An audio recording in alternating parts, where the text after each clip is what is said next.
Rahim wa ayu sarikha lisanahu bisyaqwa ilal khalqi wal ngaib lima yuwafiqu hawahu au naqasa fi nadhrih mimma yarahu minal haq fa in khatara bibalihi au jara ala lisani syai'un min dalika falyubadir ilal istighfar minhu wa taqassi anhu wal ya'lam anna tasyahulau bidzalik min a'dhamil hasanat wa afdalil qurbat wa dzalika yudkhilu fi maqami ridha wa yusiluhu ila ghayatin na'im wal ata kama anna tautinahu alaihi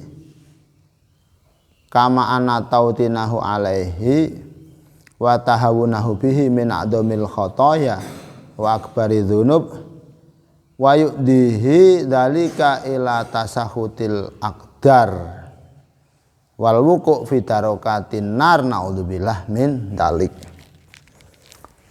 Jadi seorang sufi itu tidak harus pakaian jelek. Sufi itu urusan hati, jernihnya hati. Semuanya dijalani dengan kejernihan batin, dengan nurani, tidak dengan nafsu angkara, tidak nafsu ambisi. Sampean hidup zaman sekarang pakaiannya jelek, ya jangan. Mangane ndak enak-enak, makan yang enak-enak. Tapi ya tak dhewe, aja oleh randuwe terus nyolong ya ndak. Kalau ada ya dimakan. Sampean jadi orang kaya beli mobil sing mewah. Sak duwene tapi lek gak duwe ya aja. Intinya apa?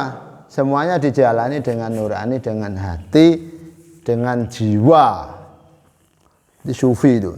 Seorang sufi yang penting melepaskan dirinya, ya, melepas lesannya dari ikatan wadul-wadul, dari ikatan banyak mengeluh kepada makhluk. Itu bukan sufi itu. Kena masalah terlalu banyak mengeluh.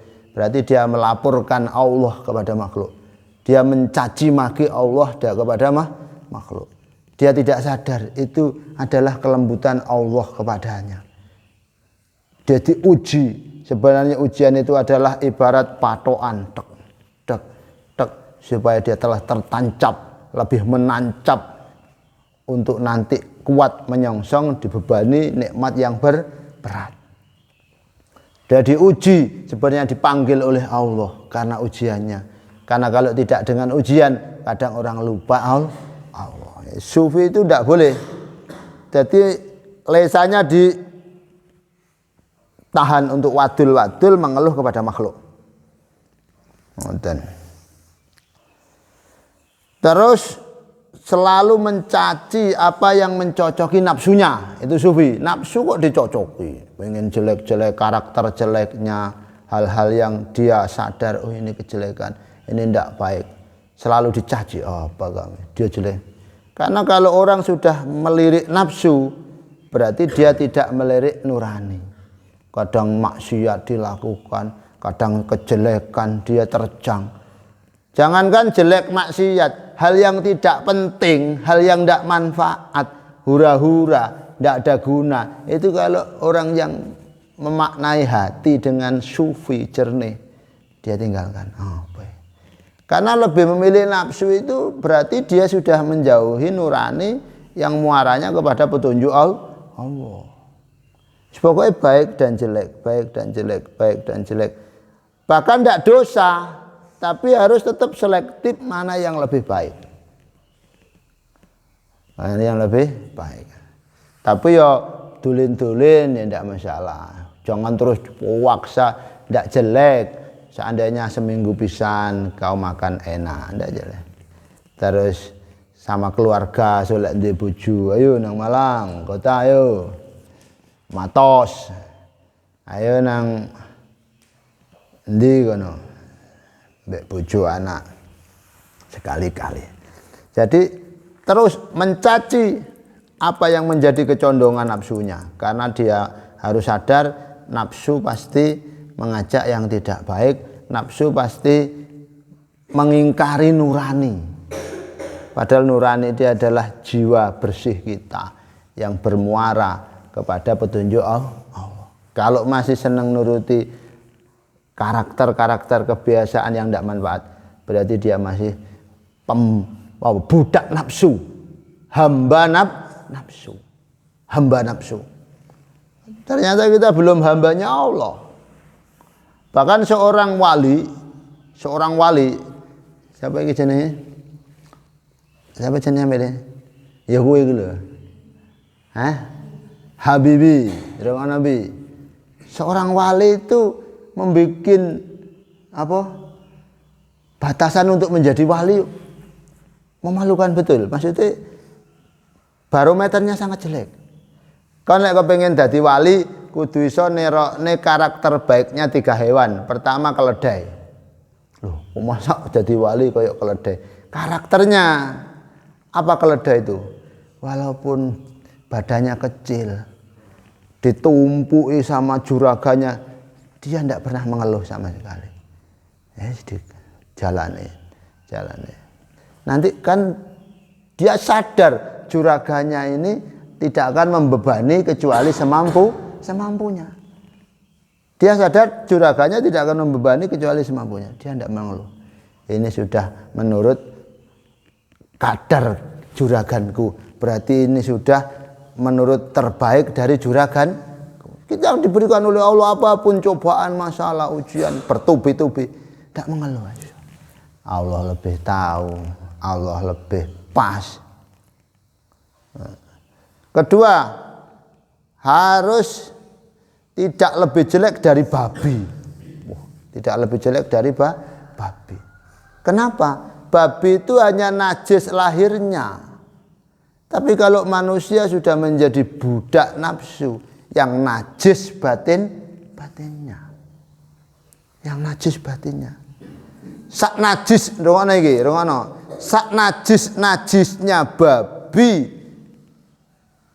Najisnya hanya sekedar kotoran, tapi kalau najisnya nafsu, dia berani menentang Tuhannya. Babi tidak pernah menentang pemiliknya. Kandang nih. Kalau nafsu ini kalau sudah berot, nentang Tuhannya. Awas, santri kok sik nentang gurune, santri kok sik nentang kiai ini, ndak mau, ndak nerima petunjuk kiai ini. Alah, si anguran ya gak anguran babi ndak nentang. Hati-hati kok itu manut. Ya pengen dadi wali. Wah, wali sekali kon nduding tembus. Ketiga, harus lebih hebat dari karakter anjing. Anjing itu manut. Manut. Punya kelebihan anjing itu manut. Ketika mangan sidik dia menjadi baik sekali kepada yang memberi makan. Lu manusia dikei mangan tiap hari semuanya dari Allah, dikongkon salat iki lho. Angel. Angel. Diberikan rezeki melimpah, diberikan rezeki semuanya bisa, mulai dari ndak bisa apa-apa sampai bisa berdiri. Anjing dikei belung kluthik mara. Piki. Sesuk maneh dikei belung kluthik mara. Piki. Akhirnya lulut. Tunggu Mas. Sampai ada cerita Ashabul Kahfi di Al-Qur'an, saking lulute anjing. Juraganya terlalu capek dakwah, ketiduran. Kok 1 hari ndak bangun? Anjing ndak kemana-mana. 2 hari sampai 1 bulan loh, kok ndak bangun. Ada Ashabul Kahfi itu 2 bulan ndak bangun. Anjing tetap nunggui. Sampai diceritakan ternyata lebih dari 300 tahun. Anjingnya akhirnya mati dalam keadaan lulut nungguk jeragane.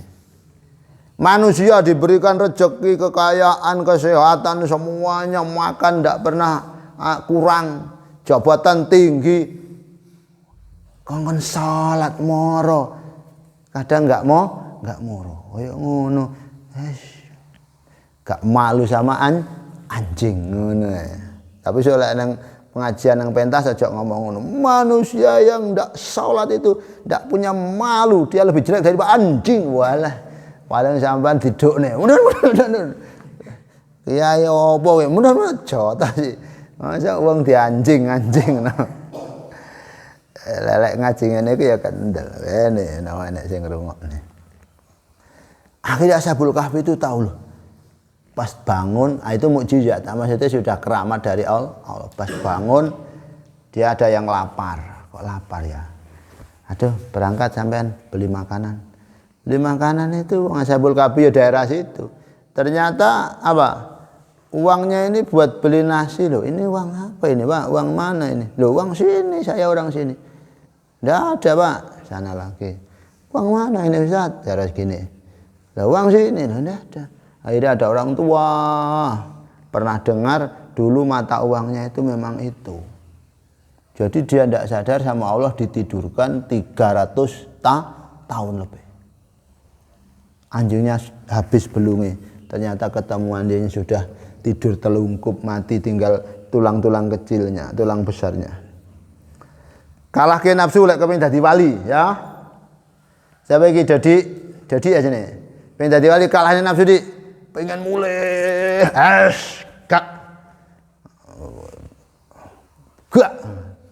kalah nilai sih kalah mbek nafsu berarti sih menentang kebaikan malah moles kejelekan seakan-akan baik.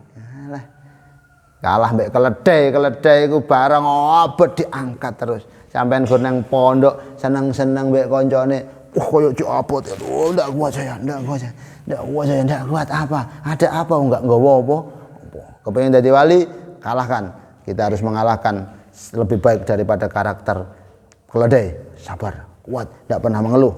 Ketiga, harus bisa mengalahkan karakter baiknya babi. Apa babi? Sak jelek-jeleke babi ndak pernah nentang Tuhannya. Kita masa sengatanya manusia sering nentang Tuhannya. Ketiga, kita harus tidak bisa harus mengalahkan karakter baiknya anjing. Apa? Anjing itu dikei sidik terima kasihnya luar biasa. Wes. Masya Allah, ketika kita ada terbersit dan terjebur kepada penghambaan nafsu, berarti kita sudah lepas dari kehambaan kita kepada Allah. Masya Allah. Jadi kiai kok merasa aku, berarti dia bukan hamba Allah. Kalau hamba Allah, ini dari Allah. Ini semua adalah titipan Allah. Berarti kok merasa aku, habis jadi sampah semua kekiaiannya. Jadi orang kaya kok merasa aku, maka habis jadi sampah nilai-nilai kekayaannya. Tapi kalau Allah, ini adalah titipan Allah, ini rezeki Allah. Benar itu. Jadi pejabat kok aku, maka habis hanya sampah jabatannya di hadapan Allah. Ini titipan, bagaimana saya harus berbaik, saya harus tanggung jawab, amanah, saya harus ngayemi dan ngayomi kepada rakyat. Wah itu. Pejabat gak ngayemi, gak ngayomi, ngayemi duitnya rakyat. Tek. SMP negeri, SMA negeri seumpama. Ngajakkan proposal, datang, tekan dhuwur dipotol, datang 500 juta, tekan dhuwur potol, garek 400 juta. Tekan dhuwur mana dipotol, garek 300 juta. Tekan dhuwur mana dipotol, garek 200 juta. Mbak kepala sekolah dipotol 1 juta, didum mbak guru-guru 50 juta. Akhirnya sing bangun garek 50 juta. Kalau murid se SMP wis durung korupsi kabeh karo guru-gurune. Kepala sekolah yang nguruk korupsi. Maka ternyata pendidikan koruptor itu ada pada sekolah-sekolah sing gampang korupsi. Kalau dari atas sumbangan-sumbangan sudah disunat, ternyata yang mendidik koruptor itu adalah para pejabat-pejabat sudah memberikan karakter korupsi kepada murid didik-didiknya. Dan itu rata di mana-mana. Yang tidak ada korupsi hanya di pesantren. Korupsi apa aja nih korupsi? Torok terus kiai ini. Yang bayari Gusti Allah. Bayari Gusti Allah. Masya Allah. Muga-muga santri-santri sing kuat-kuat dadi wali. Terus perjuangane Kanjeng Nabi, perjuangane para wali. Karena dididik dengan keikhlasan, sampean potensi jadi orang besar. Sekarang merinding semua itu, pendidikan-pendidikan formal yang bunapit-bunapit itu merinding semua. Kalau guru itu katanya ya kan, alah, lah apa ngoyo-ngoyo, iku dudu anakku, anak wong, gelem lho ya buah. Penting aku tanda tangan, saulan mesti dibayar. Aku teko dibayar, gak teko tetap dibayar. Sampai-sampai ada namanya tunjangan profesi untuk menambah kesemangatan, untuk menambah kekurangan-kekurangan. Ora digawe apa-apa blas. Masalah itu ya Allah. Panggah di pesantren. Gak pernah saya membayang terus, alah kok gayalaman men anake wong buah tuh anakku ndak. Alhamdulillah iki anakku kabeh. Kadang kene karo ngantuk-ngantuk sik ndongakne bengi ya Allah, di mana saya ndak ada di sini hati saya ya Allah, anak-anakku sekarang lagi ngapain yo, sapa sing nggukai salate yo, sapa sing ngordinir salate yo. Di sini dibanguni tangi adang melek tok. Dari mana? Tangi wis. Pendidikan seperti orang tua itu ya pendidikan kiai pada muridnya, guru Pak. Sampai ningali kiai-kiai di pesantren-pesantren itu. Sambungi hati, ta'aluknya murid kepada kiainya, santri. Sampai wis tuwek lho. Sik guru. 1 tahun tetap sowan, 2 tahun sowan, sampai jadi orang besar itu tetap mati. Bojo kula itu istri saya sama bunyainya mungkin santrine meh padha. Ya banyakan sana tapi wedi tenan. Ana bunyai langsung kangen tok, rindu tok nang gurune. Rindu tok nang gurune. Kula nang yai itu semerep kiriman apa namanya? Video beliau jalan. Nangis. Kenapa? Kalau ndak ada dia, kemungkinan saya jualan bakso di Bimasanya. Kalau ndak ada dia mungkin saya ting terus jalan-jalan di Rasana Bima sana. Saya itu dengan berkah didikan beliau, dengan berkah gemblengan dan doa mungkin malam beliau, sampai kalau guru itu ya diundang ceramah kemana, ya Allah, badan saya di sini ya Allah, anak saya, murid saya di sana ya Allah. Ya Allah, kalau ceramah saya ini untuk menyampaikan kalimat-kalimatmu, untuk menyampaikan hadis Rasulmu, ada pahalanya karena saya dakwah. Berikan pahalanya kepada murid-murid saya sebagai ganti saya tidak mulang, sebagai ganti saya tidak ngerumat. Kalau bisa jadikan hidayah untuk mereka. Ngono wis. Seandainya engkau terjebak dalam pengakuan diri, dalam kemalesan nafsu, dalam penentangan nafsu, dalam banyak ngeluh karena nafsu, segera sadar, des. Apa aku begini ini? Aku kok di sini kenapa? Saya melakukan apa ini? Segera istighfar, taubat, astagfirullahaladzim. Saya berarti bukan hamba Allah. Saya ternyata masih hambanya nafsu. Harus dihina-hina. Kau niku kate kapan warasmu ngene tok, kau itu mau kapan sembuhmu? Begini terus. Dan sadar bahwa sahul sibuk dengan pencacian nafsu itu adalah kebaikan yang luar biasa.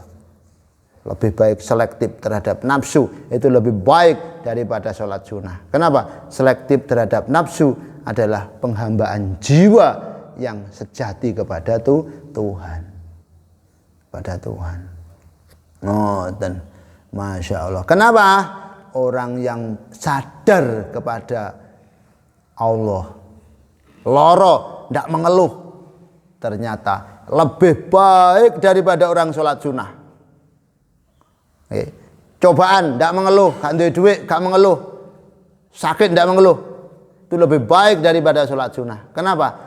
Dia posisinya waktu itu tinggi karena berada pada makom ridho. berada pada makom ridho, radhiyatam mardiyah. Loh ini malah tinggian timbang ridho. Ya, ini ridho.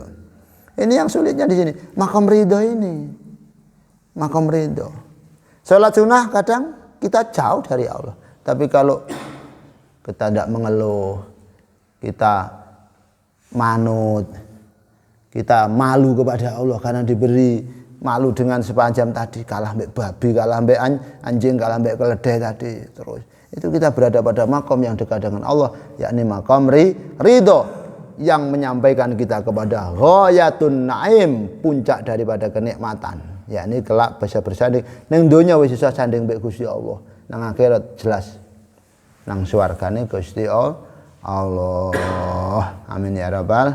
Jangan sampai bendu-bendu yang Allah murka, itu nanti gak terima ambek takdir Allah. Kamu kita ilmu manfaat. Al-Fatihah.